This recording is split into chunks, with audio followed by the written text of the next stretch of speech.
Olá, sejam todos bem-vindos ao primeiro episódio do vlog do canal. É um novo formato que eu tô tentando trazer pra cá, que eu pretendo trazer com frequência, ainda que eu não saiba qual vai ser essa frequência, mas eu gostaria de começar falando qual o propósito de estar trazendo isso aqui pra vocês. O propósito é que se eu só fico colocando vídeos técnicos e falando sobre as dificuldades de escrita, são as técnicas narrativas que você pode usar pra vencer isso, que recursos a gente usa, sabe? E é legal, acho que é importante, a gente como escritores precisa saber isso, mas a gente também precisa saber lidar com as dificuldades, os problemas e as soluções do nosso dia a dia. Acho que essa é uma das coisas mais importantes que às vezes tirado da gente, porque a escrita é um processo solitário e longo. A gente passa dias na frente do computador ou de um caderno ou de um celular, seja lá o que você use para escrever, e trabalhando lá sozinho, sem ter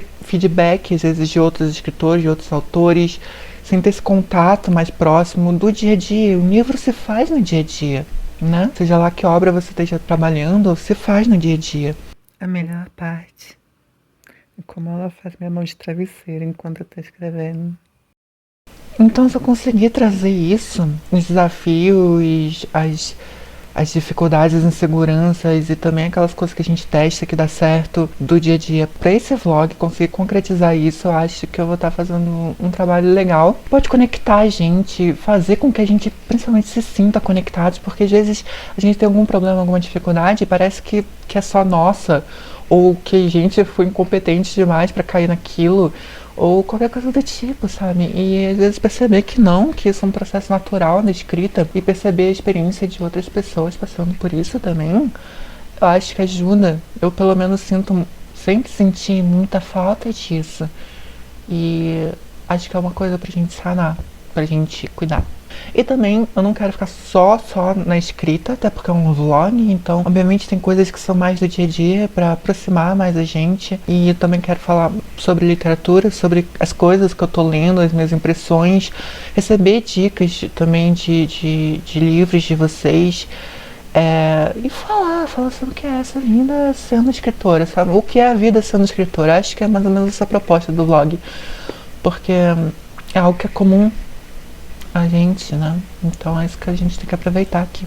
Pois então, para começar aqui, eu queria falar um pouquinho sobre as coisas que eu tô escrevendo nesse momento. Na verdade, eu tô no processo de revisão de um romance e a gente sabe que o processo de revisão, quer dizer, a gente sabe não, eu acho, pelo menos, que o processo de revisão é o processo mais chato, mais cansativo, mais técnico, mais pontual e menos criativo da produção de um livro. Não sei se vocês concordam comigo. Eu vou falar brevemente, porque a ideia também é continuar dando dicas, tá? Ou falando sobre... Meu Deus, minha filha tá destruindo a janela aqui. Minha filha felina, tá?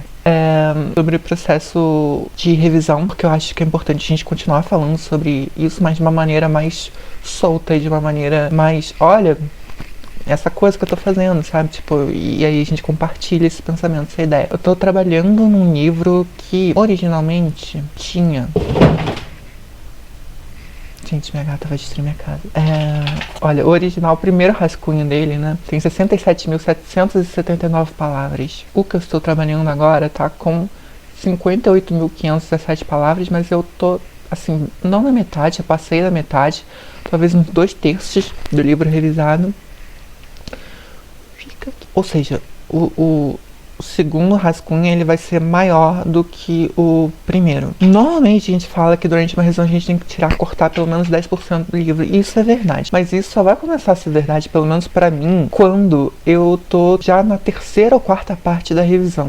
Na terceira ou quarta releitura do livro. Que forte essa luz aqui, né? Deixa eu colocar pra cá. Por quê? O que acontece? Porque acontece.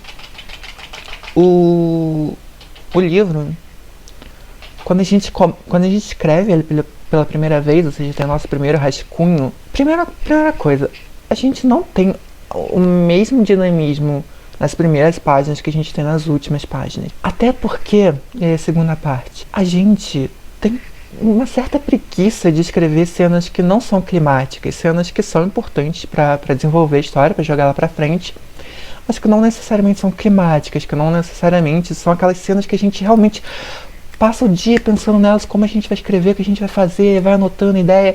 Tipo, essas cenas são as cenas que a gente gosta de chegar e, sabe, na imersão total, escrever mesmo. Mas tem cenas que são necessárias e que não são tão apelativas assim pra gente. E essas cenas a gente tende a escrever com um pouquinho mais de preguiça, um pouquinho mais de qualquer jeito. E não é legal. Então na revisão a gente tem que pegar essas coisinhas que a gente escreveu meio que de qualquer jeito, que não é, nunca é de qualquer jeito, mas né, um pouco mais, de jeito um pouco mais relapso que as outras partes que eram mais interessantes do livro, e trabalhar elas para que elas ganhem corpo, ganhem a forma que elas merecem, né? Então, eu acabo aumentando um pouquinho, do primeiro rascunho pro segundo, eu acabo aumentando um pouquinho. Filha, fala com as pessoas aqui. Fala. Eu queria falar um pouquinho sobre a revisão com vocês, mas não muito. Até porque eu já postei algumas coisas sobre isso no meu Instagram. Aliás, me sigam lá no Instagram se vocês querem mais dicas literárias e coisas do tipo.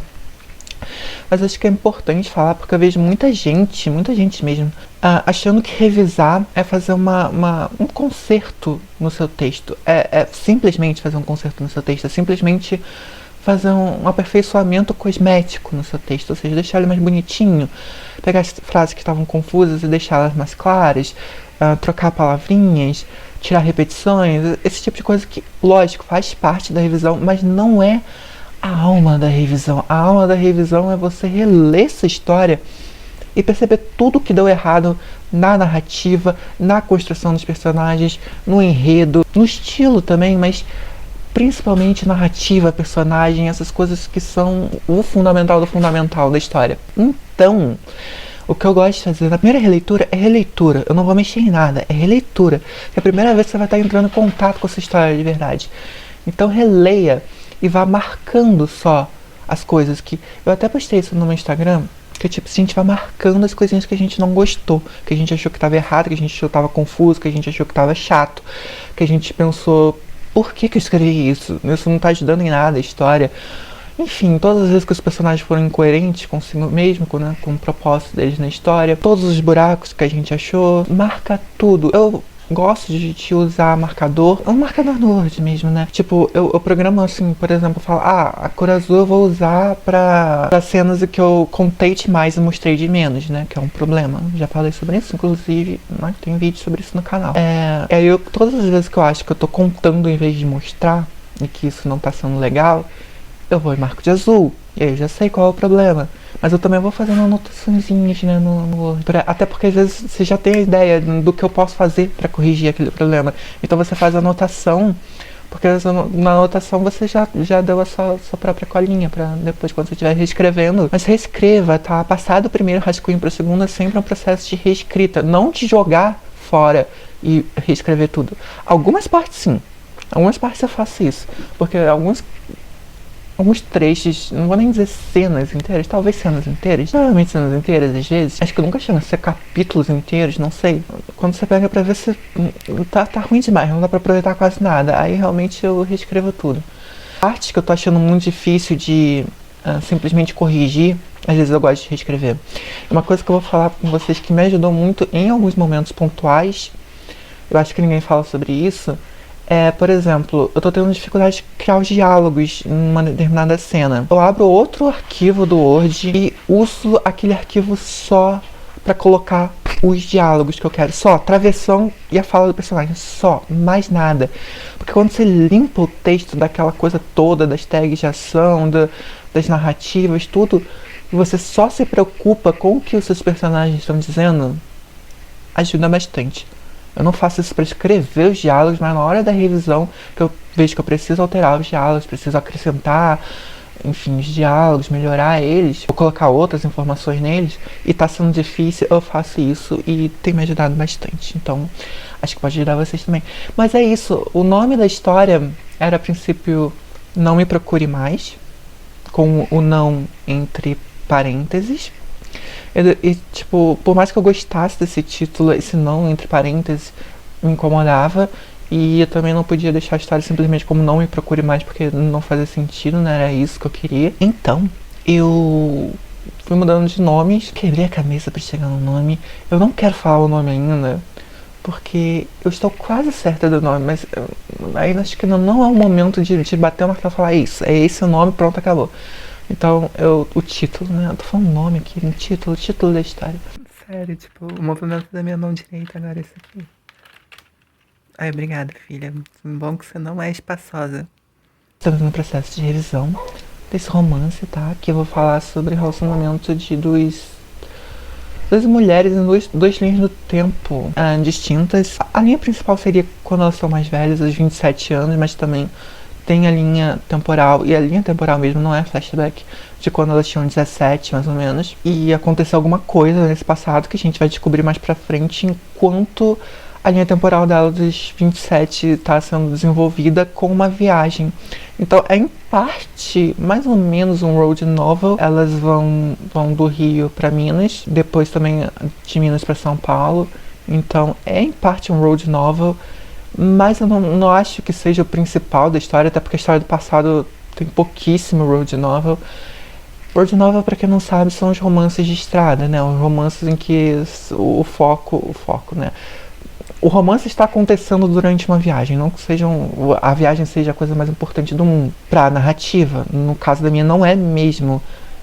O propósito da viagem, sim, mas não a viagem. E então, mas tem essa característica, né? Elas estão na estrada, elas estão viajando. Então não deixa de ser uma word novel, mas eu não acho que ele seja tão relevante assim pra trama. Principalmente pro final. Não é nem um pouco. E, além disso, eu tô escrevendo também um conto que talvez eu escreva no concurso da Mafagafo. Mas eu acho que não vai dar tempo, porque hoje é dia 21, quando eu vos falo, dia 21 de outubro, eu tenho até o final do mês para terminar esse conto e eu acho muito improvável que eu vá conseguir. Porque eu ainda tô, sei lá, um pouquinho mais da metade dele, não sei. Eu ainda tenho que revisar, eu acho muito improvável. Bom, para quem não conhece, Mafagafa é uma revista que publica contos de ficção especulativa, né, de modo geral. É muito legal, tá? Eu acho que se vocês não conhecem, dê uma passada e dê uma lida nos contos que tem por lá. Eles vão fazer uma nova edição agora e, quer dizer, né? Então tá com o edital aberto para receber novos contos, até a edição sair deve demorar. Mas é uma historinha aí de uma menina que perdeu a melhor amiga e vai até o inferno, literalmente, para tentar resgatar essa melhor amiga. Então, mundo dos mortos, né? Melhor falando. E tem toda a jornada dela nessa tentativa. Enfim, eu acho que não vai rolar dela ficar pronta a tempo, mas ficando pronta, né? Quem sabe ela ganhe vida em alguma outra revista, algum outro concurso, em algum outro momento da vida, né? Acho que é isso, gente.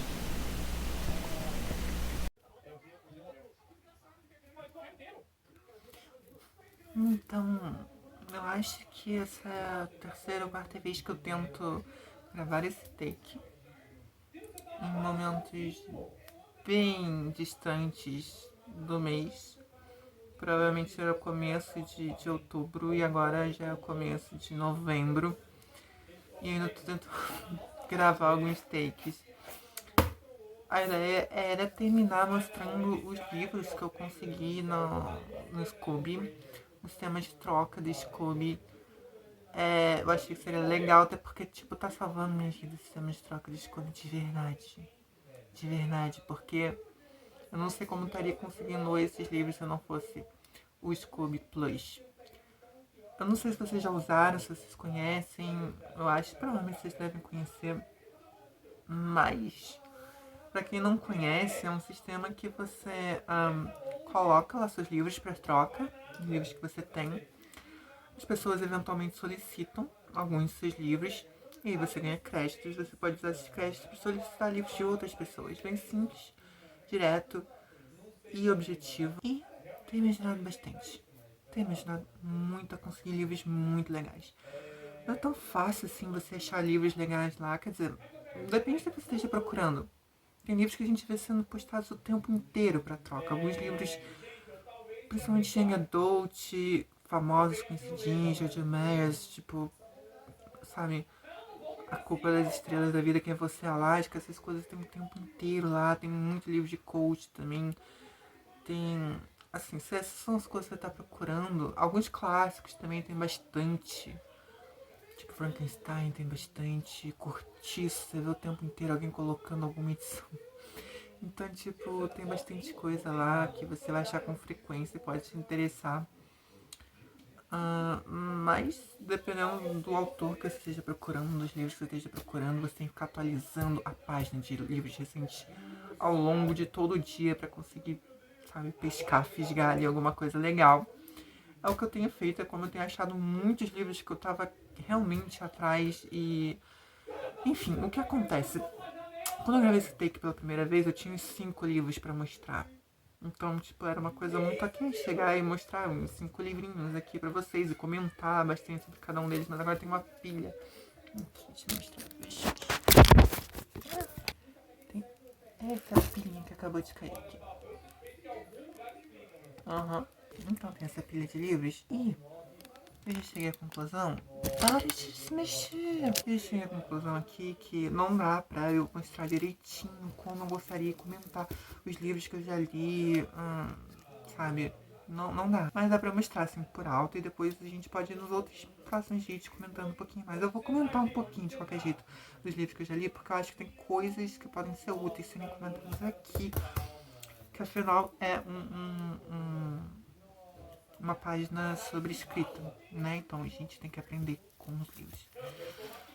Um que chegou recentemente, aliás, chegou hoje, se eu não me engano. Foi o último que chegou. Ponto de cair. Foi Matadouro 5 do Kurt Vonnegut. A gente já falou sobre ele aqui porque ele também escreveu bastante coisa sobre a teoria da escrita. E é um clássico, né, da ficção científica, então estou ansiosa para ler. Vamos ver. Aliás, Kurt Vonnegut, eu falei sobre ele nesse vídeo mesmo, né, quando eu falo sobre os arcos dos personagens, né, que ele já determinou 5 arcos possíveis, se não me engano. A minha leitura atual, eu falei Os Despossuídos. Eu tô muito no comecinho pra falar qualquer coisa útil. Por enquanto tá um pouquinho mais... O ritmo tá um pouquinho mais lento do que eu esperava que fosse. Mas é muito cedo ainda pra terminar qualquer coisa, então nem vou entrar em detalhes. Penumbra, do André Bianco. Eu não sei... O André Bianco é o terceiro livro que eu leio dele. Eu vou ser sincera. Não sou fã da escrita dele. Acho admirável que ele conseguiu aqui, escrevendo a literatura de rua no Brasil, mas não sou particularmente fã da literatura dele. Em Penumbra até acho que ele evoluiu bastante em muitos aspectos, mas tem uma coisa que eu preciso falar aqui, que me incomodou, aliás, algumas coisas me incomodaram durante a leitura. Esse livro é um livro que tem um potencial interessante, ele cria uma ambientação muito legal, ele coloca um cenário muito bom. A personagem principal, ela tinha tudo para ser uma personagem cativante, uma menina forte, corajosa, que vai lá e enfrenta as coisas, mas a leitura acaba ficando de verdade insuportável. E por que fica? E isso é uma coisa importante de conversar aqui. Por quê? Porque ela tem uma problemática de caráter. Isso é uma coisa ok, né? A gente tem que mostrar a problemática de caráter dos nossos personagens, assim mesmo. Só que a forma como isso é exibida nesse livro é desgastante, é irritante, é incômoda. A questão dela é teimosia, né? O problema dela é teimosia. O tempo inteiro no livro, assim, literalmente todas as páginas desse livro devem ter ela falando algo do tipo: eu não posso esquecer minha mãe, não vou esquecer minha mãe, que o objetivo da Penumbra era que os personagens, que as pessoas que estavam passando, atravessando ela, se esquecessem do seu passado, né, da sua vida encarnada, isso aqui. E então, tipo, ela teria que esquecer da sua mãe.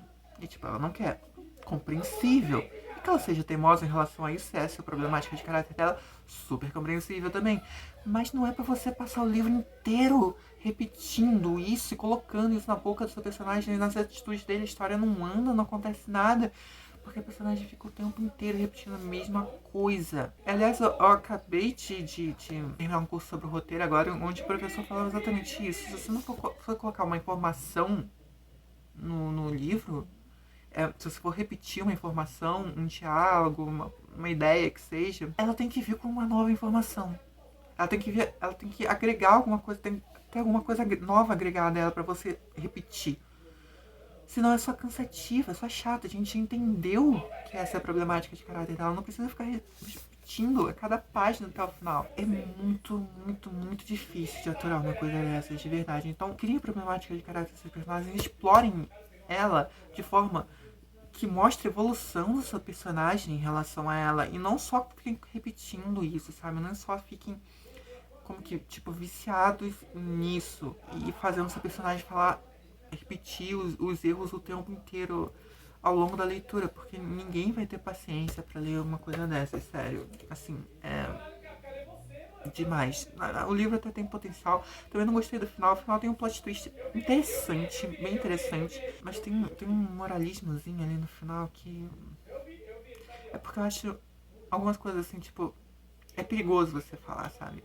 Quando você coloca essa coisa de, você não pode... Não vou dar spoiler, tá? Mas é só colocando por alto aqui. Quando você aborda uma questão em que seu personagem, algum dos seus personagens está infeliz, e a moral da história é mostrar que ele não deveria estar infeliz porque tem gente pior do que ele, a vida de algumas pessoas é pior do que a dele, isso é tão de resumir, de banalizar a tragédia humana, a vida humana, a experiência, sabe? Como se a nossa tristeza fosse menos válida porque há outras pessoas que também são tristes ou são mais tristes. Eu acho isso tão errado e isso ganha um aspecto tão moralizante, tão... Sabe? Tipo, não seja triste porque há mais pessoas mais tristes que você, então a sua tristeza nem é válida. Então, assim, o final também me incomodou por causa disso, mas isso não é tão um ponto de vista de crítica literária, né? Um ponto de vista mais de crítica humana mesmo. Outro livro que eu já li é As Garotas, da Emma Cline, e o livro é muito bom, eu adorei esse livro, eu peguei por recomendação de algumas pessoas que eu confio no gosto literário e não me arrependi. A escrita da Emma Cline, ela é muito bonita, ela é muito forte, ela tem aquelas metáforas ousadas mesmo, sabe? E ela explora todas as camadas de sentimentos dos personagens. É uma coisa tão verdadeira, ela consegue expressar uma coisa tão verdadeira nos seus personagens. Se você tem dificuldade em trabalhar as emoções dos seus personagens, se você acha que você tem alguma limitação, mesmo usando a primeira pessoa, lê esse livro. Acho que tem muito a contribuir para vocês. Muito bom. No geral, muito bom. A Sustentável Leveza do Ser. Eu comecei a ler, mas sinceramente acho que não é o momento de ler esse livro ainda. Então vou esperar um pouquinho mais. E vamos ver. Olha que gracinha. Com as fitinhas e tudo. As pessoas que mandam as coisas, né, tão bonitinhas assim, inteirinhas. Rebelde do Deserto, tá? É um livro de fantasia. Não tenho mais detalhes sobre eles. E prefiro... Né, dá pra ver que é Rebelde do Deserto, que tá escrito, não sei. Mas eu prefiro não ter mesmo até o momento de pegar pra ler. Só tem uma indicação positiva. É nisso que eu tô confiando. Por Trás de Seus Olhos. Tá rasgando aqui o plástico. Essa série talvez vocês já tenham visto na Netflix. Eu gostei bastante dessa série, tá? Eu gostei muito, muito dessa série. E ainda que ela tem um apelo muito forte no plot twist dela, e, né, eu imagino que o plot twist venha a ser o mesmo aqui no livro, não deve mudar muito. Mas ainda assim eu quero reler. Quero ter a oportunidade de ler depois de ter assistido a série. Porque gostei. E na verdade essa aqui é a leitura que eu mais estou ansiosa pra fazer. E consequentemente, eu não sei se vocês são assim também, mas eu tenho muito... Tipo, o que eu mais quero ler na MTBR é que eu normalmente deixo pro final. Porque eu não quero gastar logo aquela leitura, sabe? Eu quero manter essa sensação de eu tenho esse livro pra ler ainda. Mas às vezes eu acabo lendo antes mesmo, porque eu não resisto. Mas vamos vendo, né? Ninguém Era Esse Herói, do Eric Novello. Eu participei de uma live do Flip Hop com ele e com a Gil. Eu acho que essa live não existe mais porque a gente não fez pelo YouTube, né? Foi por uma plataforma própria. Mas foi uma experiência muito legal, uma pessoa incrível e tô muito ansiosa pra ler esse livro dele também. um clássico da nossa literatura, mas um clássico não tão fácil de achar assim quanto alguns outros clássicos. Quarto de Despejo, da Carolina Maria de Jesus. Estava muito a fim de ler esse livro. E talvez seja a minha próxima leitura. Acho que vai ser a minha próxima leitura também. Oceano no caminho, Neil Gaiman. Amo Neil Gaiman, então muito ansiosa por essa leitura também. Nocturna. Eu só sei que é uma fantasia que tem uma pegada o sistema mágico e tal. E tem uma pegada um pouco mais da cultura latina e tal. E é isso basicamente que tá me interessando pra ler esse livro. Mas já vi muitas críticas positivas e negativas, então né, nem é tanto pelas críticas em si, porque afinal são ambíguas. Alice Munro, ódio, amizade, namoro, amor e casamento. Eu amo Alice Munro, mas não deu certo com esse livro. Eu li Fugitiva, eu li Vida Querida, eu li As Luas de Júpiter, eu reli Vida Querida, eu reli a Fugitiva. Alice Munro me inspirou muito, não só como leitora, mas também como escritora. Eu amo o que eu já tinha lido do trabalho dela, mas esse livro daqui foi tão cansativo, foi tão arrastado. Eu não consegui me apegar às personagens, não consegui me convencer dos conflitos que elas estavam tentando me passar, me vender. Eu acho até a escrita dela nesse livro um pouco menos elegante do que costuma ser, um pouco mais jogada, não sei, parece meio, algumas coisas meio jogadas às vezes até no meio da história. Então, não foi uma experiência boa, mas continuo amando ela. E por fim, Haruki Murakami, Após Anoitecer.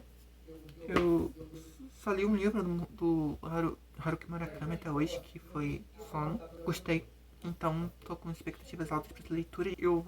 As próximas leituras, eu acredito, não deve chegar a mais 500 livros pelo sistema de troca da tag. Da tag não, da Scooby. Tão cedo, porque minha estante está ficando não vazia, né? Até porque a gente vai substituindo os livros, mas já não tem livros que saiam tão fáceis assim, né? Não saem tão fácil. Então eu vou demorar até conseguir mais créditos.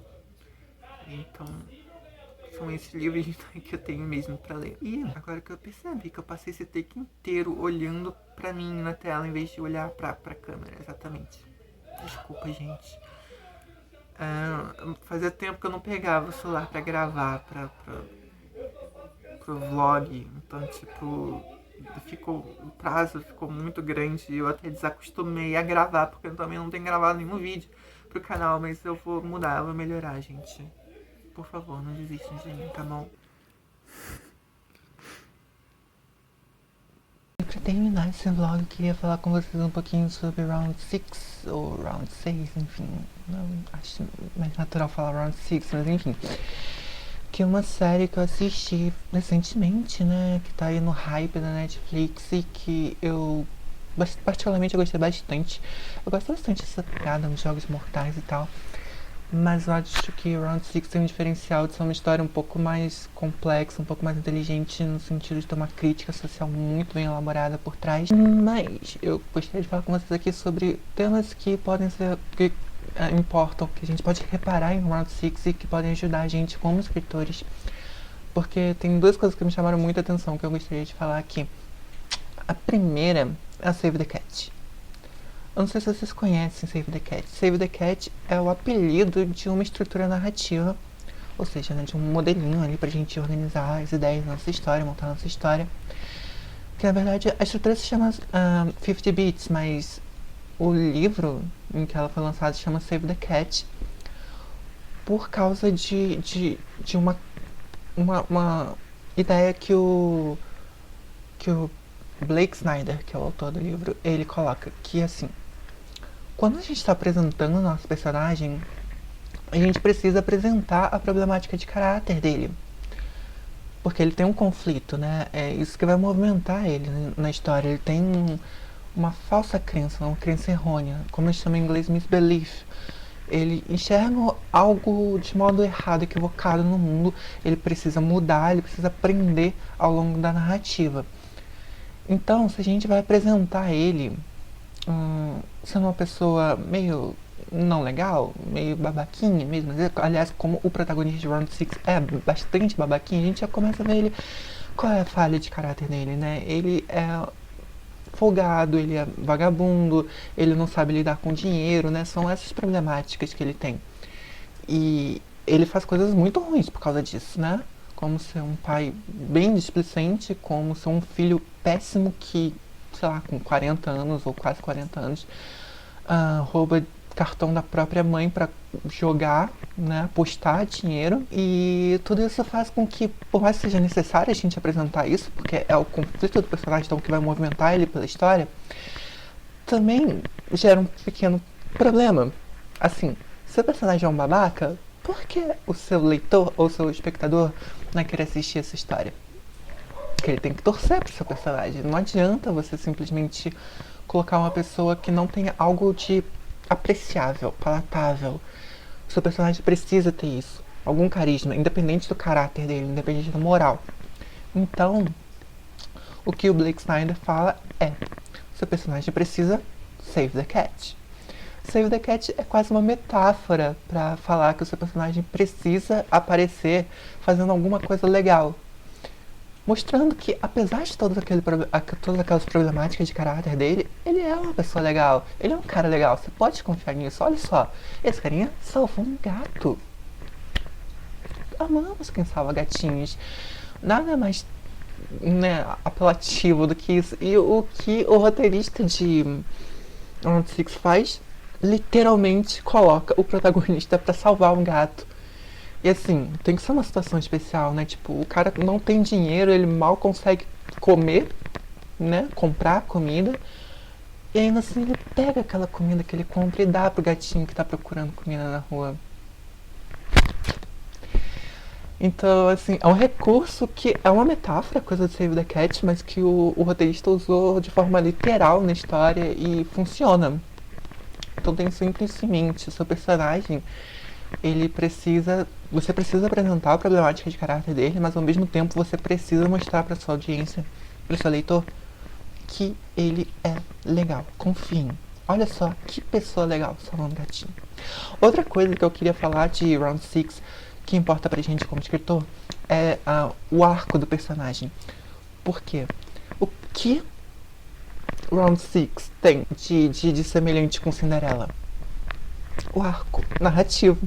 O arco narrativo de Round 6 é igual ao arco da Cinderela, que é quando o personagem ele começa no fundo do poço, aí ele tem uma subida, ele tem uma elevação, ele melhora, mas depois ao longo da narrativa ele tem outra grande frustração e cai de novo, mas não tão fundo mais quanto haver chegado, e aí, mais uma vez, ele consegue sumir e vencer. Esse arco narrativo também é chamado do arco de $1 milhão. Não é à toa, porque essa história é uma história que o mundo inteiro ama, o mundo inteiro quer ver. O personagem que começa no fundo do poço e que sobe no final. Então, tenho isso em mente. Aliás, eu estava falando sobre o curso, né, que eu fiz recentemente, que eu vi sobre esses 5 arcos narrativos, eu achei bem interessante. E como eles podem realmente, se a gente tiver noção do que a gente está fazendo com eles, como eles podem realmente transformar a nossa história numa grande história. Então fica a dica, gente, é isso. Espero que vocês tenham gostado desse vlog. Eu espero que vocês curtam esse formato no canal. Espero muito de coração mesmo, porque eu tô adorando fazer isso. E é isso. Até a próxima. Beijinhos.